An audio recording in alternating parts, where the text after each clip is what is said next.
दोस्तों, तो कैसे हो आप लोग। आशा करते हैं आप सब ठीक होंगे। आज हम आपके लिए जादुई फल और चुड़ैल की कहानी लेके आए हैं, तो वीडियो में लास्ट तक बने रहे।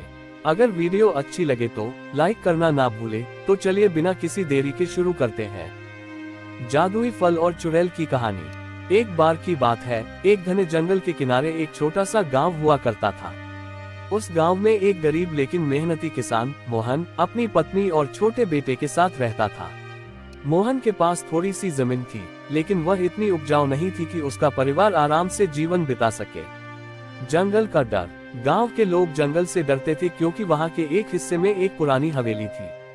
कहते थे कि वहां एक भयानक चुड़ैल रहती है जो लोगों को अपने जादू से फंसाकर उनका जीवन तबाह कर देती है। लेकिन मोहन का बेटा राजू उन कहानियों पर विश्वास नहीं करता था।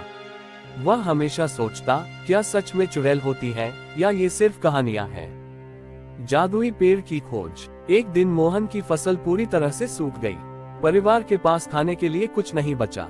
हारकर मोहन ने अपने बेटे राजू से कहा, हमें कुछ अलग करना होगा। मैं जंगल जाऊंगा और वहां कुछ ऐसा ढूंढने की कोशिश करूंगा जिससे हमारा गुजारा हो सके। राजू ने जिद की कि वह अपने पिता के साथ जाएगा। मोहन ने पहले मना किया, लेकिन राजू की हिम्मत देखकर वह तैयार हो गया। दोनों ने सुबह सुबह जंगल की ओर कदम बढ़ाया। जंगल के भीतर जाते ही राजू की नजर एक अजीब से पेड़ पर पड़ी। उस पेड़ पर चमकते हुए सुनहरे फल लटक रहे थे। राजू ने उत्साहित होकर कहा, पिताजी देखिए, ये फल कितने चमकदार और अनोखे हैं। शायद इन्हें बेचकर हम बहुत सारा पैसा कमा सकते हैं।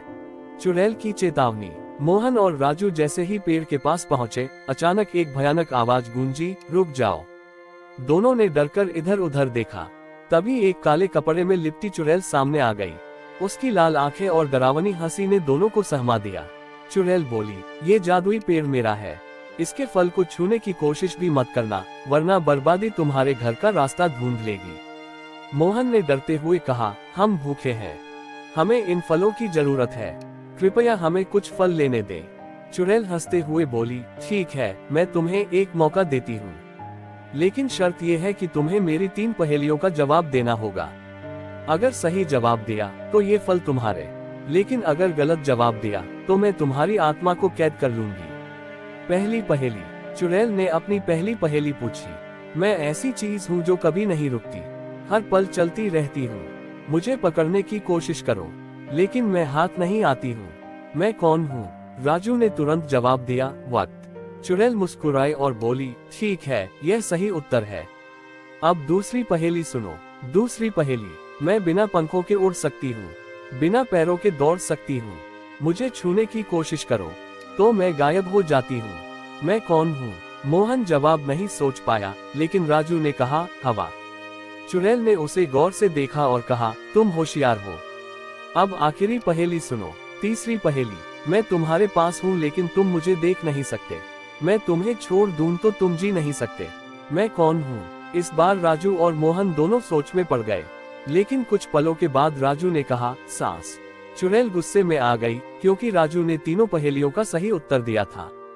उसने अपनी छड़ी हवा में घुमाई और जोर से चिल्लाई, तुमने पहेलियों का जवाब तो दे दिया, लेकिन ये फल तुम्हारे किसी काम के नहीं आएंगे।